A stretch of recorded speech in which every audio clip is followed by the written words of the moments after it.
ये जंतर मंतर, ये सुना है, ये आपको बुला रहा है, तो आप यहाँ पर कब आएँगे? कब फिर से एक बार यहाँ पर अपनी लड़ाई आप शुरू करेंगे? कब वो बुजुर्ग यहाँ पर बैठेंगे, जो अभी वहाँ पर बैठे हुए हैं? और यहाँ पर आइए लोगों लोगों मतलब जितने भी मंत्री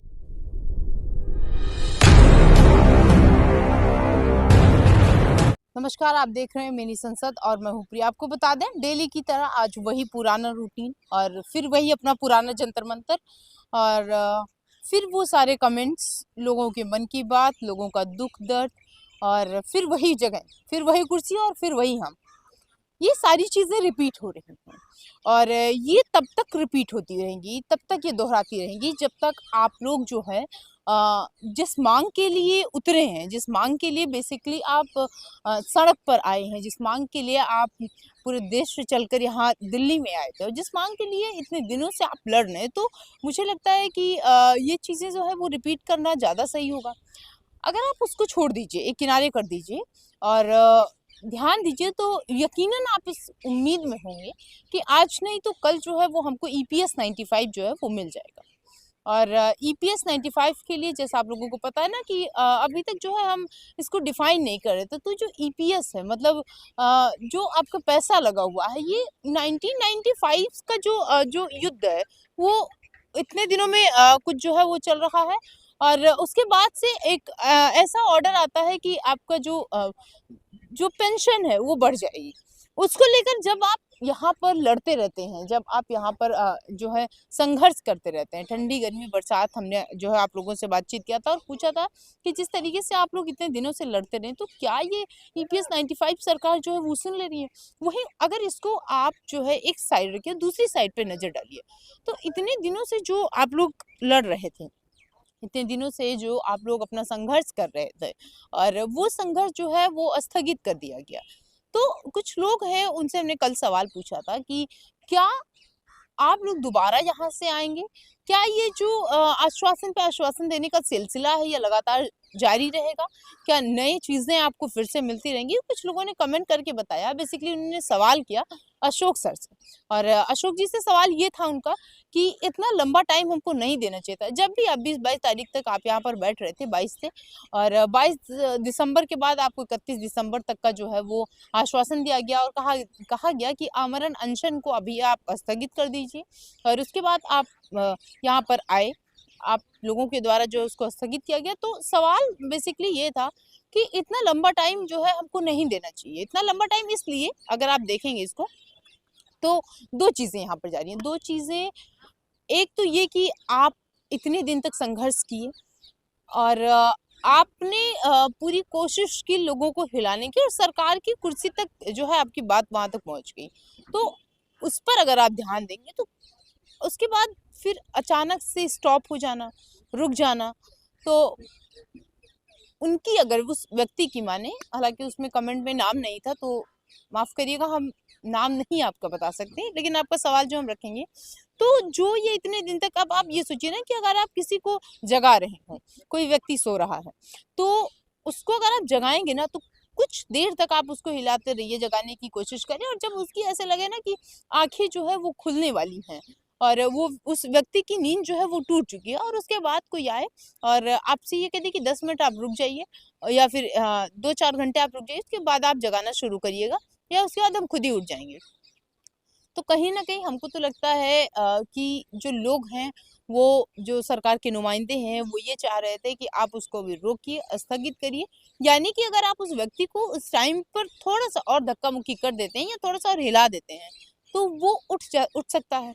लेकिन अगर आप फिर उसको 2 घंटे के लिए छोड़ देते हैं, तो वो जो आपकी लड़ाई है, जो आपका घंटों तक उस व्यक्ति को उठाने का जो संघर्ष है, वो फिर से ज़ीरो से शुरू होगा। तो यहाँ पर भी वही हो रहा है। सवाल जवाब अगर इसका आप देखिए तो कुछ लोग ये भी कहेंगे कि नहीं भाई लंबा टाइम देना चाहिए, लेकिन ये जो लंबा टाइम इतना मतलब एक लॉन्ग टाइम देने का जो सिलसिला है ये पिछले बहुत दिनों से चला आ रहा है। तो उनका सजेशन भी था और सवाल भी था कि अशोक सर को जो है इतना लॉन्ग टाइम जो है वो नहीं देना चाहिए और मेरा बेसिकली ये मानना है कि अगर आप इतना ज़्यादा टाइम किसी को दे रहे हैं तो फिर से आप ज़ीरो से शुरुआत करेंगे। अब सवाल ये भी है आप लोगों से भी है कि क्या इतना ज़्यादा टाइम और इतनी बार जो टाइम दिया गया, क्या कुछ लोग जो है वो ये जान गए हैं? क्या कुछ लोग जो है वो ये समझ गए हैं कि नहीं, अब हमको आश्वासन ही मिलेगा? क्या कुछ लोग जो है वो इसको लेकर कन्फ्यूज़ हैं अभी भी कि नहीं, अब तो हमारी बात सुन ली जाएगी? तो ये तमाम सवाल हैं। और सबसे बड़ा सवाल कि अब आप यहाँ जंतर-मंतर पर कब आएँगे? 30 तारीख आपका बी 31 तारीख आपका बीत गया, 31 दिसंबर जो है वो बीत चुका है और 31 दिसंबर को अगर आप छोड़ दीजिए तो 1, 2, 3 आज तीसरा दिन है और आज भी ये दिन भी जो है वो बीत गया है। तो 3 दिन आप ऐसे ही छोड़ दे रहे हैं अपना। इन सारी चीज़ों को लेकर के जो इतने दिनों से आपको आश्वासन पे आश्वासन मिला गया, उन सारे सांसदों की अगर बात करें या फिर उनकी बात करें जिन्होंने कहा कि 31 दिसंबर तक रुकिए। और तो क्या 31 दिसंबर ये आपके लिए फिर से वैसा ही हुआ? क्या ये 31 दिसंबर जो है वो एक रेड लाइन था? क्या 31 दिसंबर सरकार ये बताना चाह रही थी कि इसके बाद हम मान जाएँगे या आप मान जाइए? तो यूजुअली देखा ये जाता है कि सरकार या तो वो अपने उस कहे हुए टाइम पीरियड के अंदर काम कर देती है जो जिसका वो वादा करती है, या अगर नहीं करती है तो आगे के लिए कुछ कहती है। तो अभी तो हमको नहीं लगता है कि आगे के लिए सरकार कुछ कर रही है या अभी आपकी ईपीएस 95 में सरकार ने बढ़ोतरी कर दी है, दोनों चीजें अभी वहीं छूट रही हैं और वहीं की वहीं धरी है। अब अगर आप यहाँ पर नहीं आते हैं तो जो इतने दिन आपने संघर्ष किया, हम बार बार कह रहे हैं, जो इतने दिन आपने संघर्ष किया वो छूट जाएंगी, वो वहीं पर रह जाएंगी। तो क्या आप लोग यहाँ पर आएंगे? क्या वो महिलाएं जिनकी उम्मीद है कि अशोक राउत जी हमारे लिए लड़ रहे हैं, क्या वो महिलाएं भी यहाँ पर आएंगी? क्या फिर से आप धरना लगाएंगे? क्या लड़ाई जो है वो फिर से आप शुरू करेंगे, या सरकार की दी हुई लॉलीपॉप पर ही वहीं बैठे के बैठे रह जाएंगे? अगर आप वहीं बैठे के बैठे रह जाते हैं तो इतने दिनों का संघर्ष जो है वो आपका, जो आप इतने 7-8 सालों से लड़ रहे हैं लगातार, वो वहीं छूट जाएगा। और अगर नहीं लड़ रहे हैं या फिर अगर यूँ कहें कि नहीं वहाँ छूट, आप चाह रहे हैं कि हमारा ये संघर्ष जो है वो वहाँ तक और आगे बढ़े और वहाँ वहीं ना छूटे, तो इसके लिए आप आपको यहाँ पर आना पड़ेगा और अपनी लड़ाई जो है लड़नी पड़ेगी। अब जैसे-जैसे आपका दिन बीत रहा है, जैसे-जैसे आप ये सोच लीजिए कि 4 दिन आपने ऐसे ही बिता दिया। अब अगर 30 तारीख को आप यहाँ पर आ जाते या 31 तारीख को आ जाते और सरकार से ये कहते कि जिसने आपको आश्वासन दिया, मंत्रालय जो लगातार ये कह रहा है कि हम कुछ करेंगे, तो उसको उसके सर पर सवार रहिए। कोई भी व्यक्ति जो बार-बार गलतियाँ करता है, कोई भी विद्यार्थी जो है अगर वो गलती कर रहा है तो आप देखेंगे कि जो अध्यापक है वो लगातार उनकी बगल में ही छड़ी लेकर खड़े रहते हैं और उस छड़ी से ये डराने की कोशिश करते हैं कि अब दोबारा गलती मत करो। और अगर वो वहाँ पर खड़े हुए हैं तो वो जो अध्यापक है या जो वो बच्चा है वो पहले ही सतर्क रहता है कि अब गलती नहीं करनी। अगर वो उसको छोड़कर कहीं आगे बढ़ गया, दूसरे बच्चे को देखने लगा या फिर कहीं और चला गया या फिर आराम करने लगा, तो फिर समस्याएँ ये होती हैं कि वो बच्चा भी जो है वो निश्चिंत हो जाता है कि अब जब टीचर आएँगे तो देखा जाएगा। तो अगर टीचर दोबारा वापस फिर आते हैं और फिर वही गलतियाँ होती हैं तो फिर उसको सुधारेंगे और सुधारने में यकीनन आप ये समझिए कि समय जो है वो आपका व्यर्थ जाएगा। तो यहाँ पर भी वही हो रहा है। अब अगर आप 3-4 दिन बीत गया है, अगर मेरा ये मानना है बेसिकली, या कुछ लोगों का ये मानना है जो हमसे बातचीत करते हैं, जो ईपीएस 95 के लिए लगातार संघर्ष कर रहे हैं और सड़क पर उतरे हैं, उनका ये मानना है कि अगर सरकार ने 31 तारीख कह दिया, अगर किसी की तरफ से 31 तारीख लास्ट डेट बताई गई, तो उस लास्ट डेट को छोड़ करके 1 तारीख को सुबह हमको उसके पास पहुँचना चाहिए था और हमको उससे ये कहना चाहिए था कि आपका 31 तारीख कहाँ गया? क्या जो आपने 31 तारीख हमको बताई थी या जो कल तक की तारीख बताई गई थी, उसके अंदर आपने कोई डिसीज़न लिया, कोई निर्णय लिया? अगर नहीं लिया, तो कब लेंगे? क्या आप हमको झूठी तारीख पे तारीख बता रहे हैं? तो जो लोग हैं, जो वो व्यक्ति हैं, उस पर भी कहीं न कहीं थोड़ा-सा प्रभाव पड़ता है कि हम बार-बार झूठे हो रहे हैं। और अगर 2, 4, 10 दिन के बाद आप वहाँ पर जा रहे हैं, तो वो व्यक्ति भी यही सोचेगा, वो व्यक्ति भी यही समझेगा कि ये लोग जो हैं ये खुद अपनी बातों को लेकर सीरियस नहीं है। वो ये समझ सकता है, उसका जो दिमाग है वो यहाँ पर जा सकता है कि अगर यही लोग नहीं हैं, अगर हमने इनको 31 तारीख बताई थी, 31 को काम इनका नहीं हुआ तो 1 को इनको यहाँ आना चाहिए था। लेकिन आप ये जो है ये 1 तारीख को फिर नहीं आए, तो हम इसको कहीं न कहीं थोड़ा-सा दबाने की कोशिश करते हैं और हो सकता है वो इसको दबा भी ले जाए। तो अगर आप वहाँ पर जा कर के, जाने का मतलब या उनसे मिलने का मतलब ये नहीं है कि आप उनसे कॉल पर या फ़ोन पर लगातार जुड़े रहिए, उनसे बातचीत करिए। यहाँ पर उनसे मिलने का मतलब ये है कि आप वहाँ पर जाइए, आप वहाँ पर प्रेज़ेंट होइए, आप वहाँ पर अपनी जो है उपस्थिति दिखाइए कि हम आए हैं। फ़ोन पर तो कोई कुछ भी बोल देता है, फ़ोन पर आप रहेंगे यहाँ और बताएँगे अमेरिका, हम वहाँ पर हैं।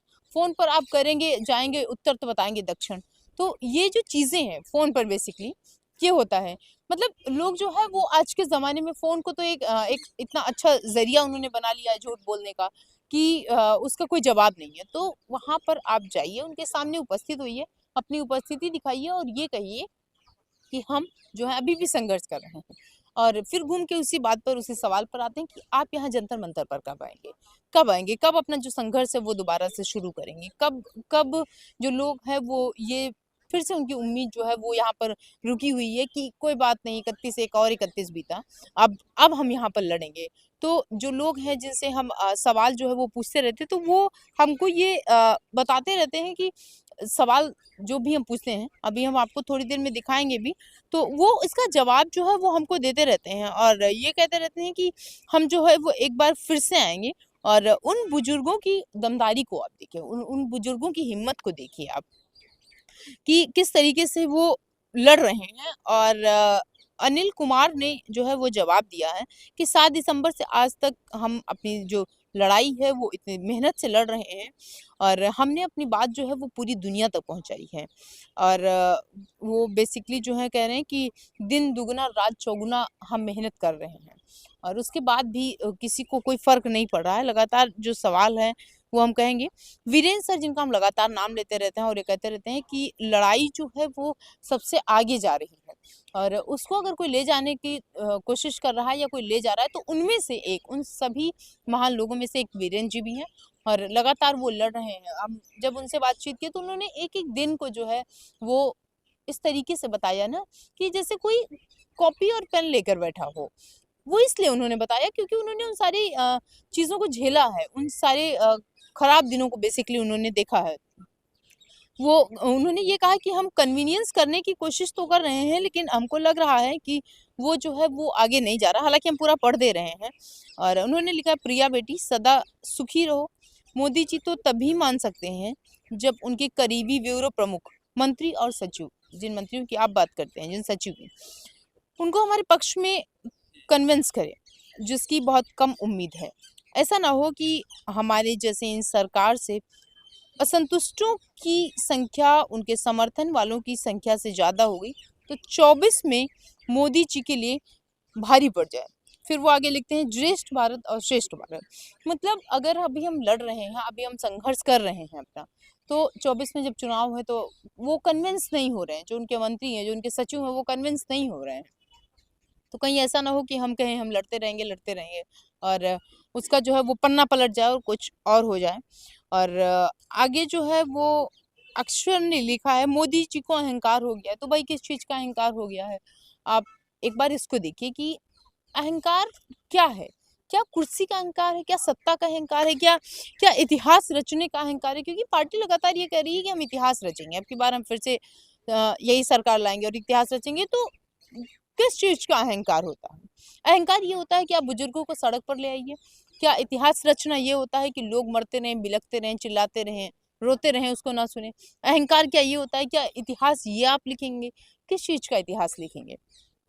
और ऐसे तमाम बुजुर्ग जो इतनी अपनी समस्याओं से जूझ कर भी यहाँ पर लड़ रहे हैं, परेशान हैं, आने की उम्मीद में हैं।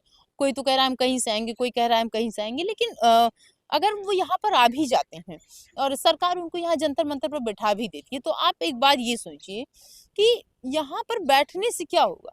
सरकार सुनती नहीं है किसी की बात। सुनने को अगर आप यहाँ पर बैठ रहे हैं, आप ज्ञापन पे ज्ञापन कभी प्रधानमंत्री को दे रहे हैं, कभी राष्ट्रपति को दे रहे हैं, तो ऐसा बिल्कुल भी नहीं है कि आपकी बातें वहाँ तक जाती नहीं हैं।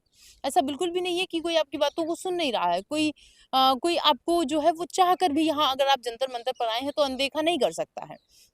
फिर पता नहीं कैसी ये सरकार है जो इतना अनदेखा कर रही है और बहुत सारे ऐसे लोग जो परेशान हैं, जो दुखी हैं, वो यही कह रहे हैं कि झूठे आश्वासन देते रहते हैं, झूठे वादे करते रहते हैं। सरकार को कह रहे हैं बेसिकली कि आश्वासन पे आश्वासन देना जो है वो बंद करिए और गरीबों के लिए कुछ नहीं करते। सिर्फ गरीबों के नाम पर चुनाव लड़ते हैं और जीत जाते हैं। अगर आप देखेंगे ना तो सरकार जो है ये कहती है, कहीं भी जाती है कि हम जो है वो चतुर्थ श्रेणी से लोगों को उठाते हैं और हम जो है वो हमारे लिए सब वो चाहे किसी फर्स्ट श्रेणी की अगर बात करें, प्रथम श्रेणी की बात करें वो व्यक्ति और चौथे श्रेणी पर का वो व्यक्ति, वो सारे हमारे लिए समान है। लेकिन किस तरीके से समान है? क्या जो वो चतुर्थ श्रेणी का व्यक्ति, चतुर्थ श्रेणी का व्यक्ति हम किसी जाति या धर्म को नहीं करें। चतुर्थ श्रेणी का व्यक्ति वो है ना कि जो कहीं कोने तबके में, देश के किसी कोने में पड़ा हुआ है और वो सिर्फ प्रधानमंत्री का चेहरा जानता है और प्रधानमंत्री का जो है नाम जानता है। तो क्या उनके लिए भी वो प्रधानमंत्री वैसे ही काम करेंगे? क्या उनके लिए भी वो प्रधानमंत्री वही प्रधानमंत्री हैं जो यहाँ राजधानी में बैठे हुए लोगों के लिए हैं?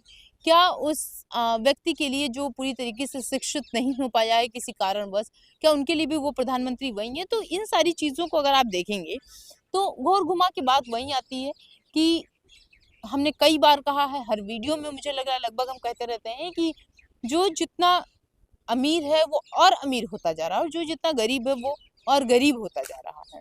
गरीब वो दोनों तरीके से हो रहा है, एक तो धन से गरीब होता है और एक शिक्षा से गरीब हो रहा है। अगर अगर किसी के पास जो है वो पैसे नहीं रहेंगे, अगर किसी के पास पूंजी नहीं रहेगी तो अपनी जो शिक्षा वो है वो कहाँ से वो करेगा? अपनी जो शिक्षा की पूर्ति है वो कहाँ से करेगा? कैसे समस्याओं से जूझेगा? सरकार कह रही है कि युवा हम पढ़ाएंगे, तो वो युवा जो भविष्य, जो देश का भविष्य है, वो किस तरीके से पढ़ेंगे और किस तरीके से आगे वो बढ़ेंगे? इन सारी चीज़ों को आप देखिए एक बार। और किसी ने लिखा है, उदय भान पांडे, इन्होंने लिखा है मोदी ने ईपीएस पेंशनर्स का पैसा अडानी को दे दिया। अडानी अंबानी का जो है वो जिक्र लगातार हो रहा है और लोग भी जो है वो यही कह रहे हैं कि हमारा पैसा जो किसी और को जा रहा है। नरेश ने लिखा है वो अपना फायदा देखते हैं और इलेक्शन का टाइम है तो सरकार अपना फायदा देखेगी। अगर सरकार का अपना फायदा हो रहा हो तो यह काम इलेक्शन से पहले होगा और अपना फायदा देखेगी तो देगी। मतलब उनका ये कहना है कि सरकार जो है वो अपने फायदे के लिए काम कर रही है। अगर उसको ये लगेगा कि ये लोग हमारी सत्ता पलट सकते हैं, तो हमने कहा था एक दिन कि वो छिड़काव कर देगी आप लोगों के ऊपर गंगा जल का। तो इनका भी यही कहना है कि अगर उनको ये लगा कि ये लोग तख्ता पलट देंगे, कुर्सी छीन लेंगे और सत्ता चली जाएगी हमारे हाथ से, तो वो यकीनन कुछ लोगों को ज़रूर देंगे। और उन कुछ लोगों को देखकर आप जो है अपनी यही सोच के रहिएगा कि भाई हमको, उनको मिल गया है ना, बगल वाले को मिल गया है, अब कुछ दिन के बाद जो है वो हमको भी मिल जाएगा। तो बेसिकली इनका जो है वो कहना ही है। और नाम तो नहीं आ रहा है। सवाल ये पूछा गया है, what is the latest promise by the labour minister Modi and Nirmala Sitharaman, both pointed towards labour minister. हमने कल आपको बताया था ना कि लेबर मिनिस्टर से जो है वो बातचीत हुई है तो उन्होंने एक नया आश्वासन दिया है।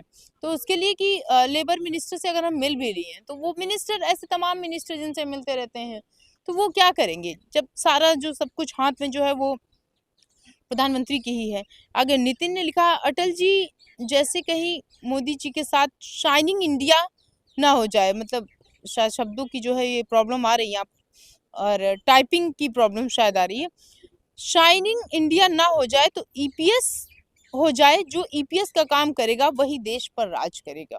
तो अल्टीमेटली घोर घुमा के वही आ रहा है कि अगली बार हम सत्ता में उसको बिठाएंगे। अगली बार क्या, मतलब इस चुनाव में हम सत्ता में उसी को बिठाएंगे जो ईपीएस के लिए लड़ेगा और जो हमारा काम करेगा।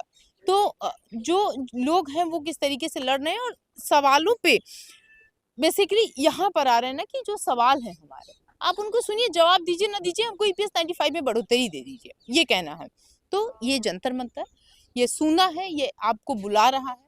तो आप यहाँ पर कब आएंगे, कब फिर से एक बार यहाँ पर अपनी लड़ाई आप शुरू करेंगे, कब वो बुजुर्ग यहाँ पर बैठेंगे जो अभी वहां पर बैठे हुए हैं। और यहाँ पर आइए, लोगों मतलब जितने भी मंत्री हैं, जितने भी सांसद हैं जो आए थे, जिन्होंने 31 तारीख की बात की थी, तो यहाँ पर लड़ते रहिए आप। अगर आप नहीं लड़ेंगे तो वही बात घुमा कर हुई कि अगर कोई व्यक्ति सो रहा है उसको 2-4 मिनट तक अगर आप हिला रहे हैं तो अब जब वो जागने की स्थिति में तो आप पीछे क्यों चलेंगे? उसको 1-2 मिनट और हिला लीजिए, 1-2 मिनट उसको झकझोर लीजिए कि उठ जाइए, आप आंखें खोल लीजिए। आपके लिए सुबह अब हुआ है, तो इन सारी चीजों को आप देखिए और यहाँ पर लड़ते रहिए। अगर आप लड़ते रहेंगे तो आपका काम होने की संभावना है। अगर आप पीछे अपने एक कदम भी पीछे लिया तो सरकार पूरी कोशिश करती है कि वो जहां से आई है फिर वहीं भाग जाए। तो रिक्वेस्ट है, आप यहाँ आइए, जंतर मंतर आपको बुला रहा है।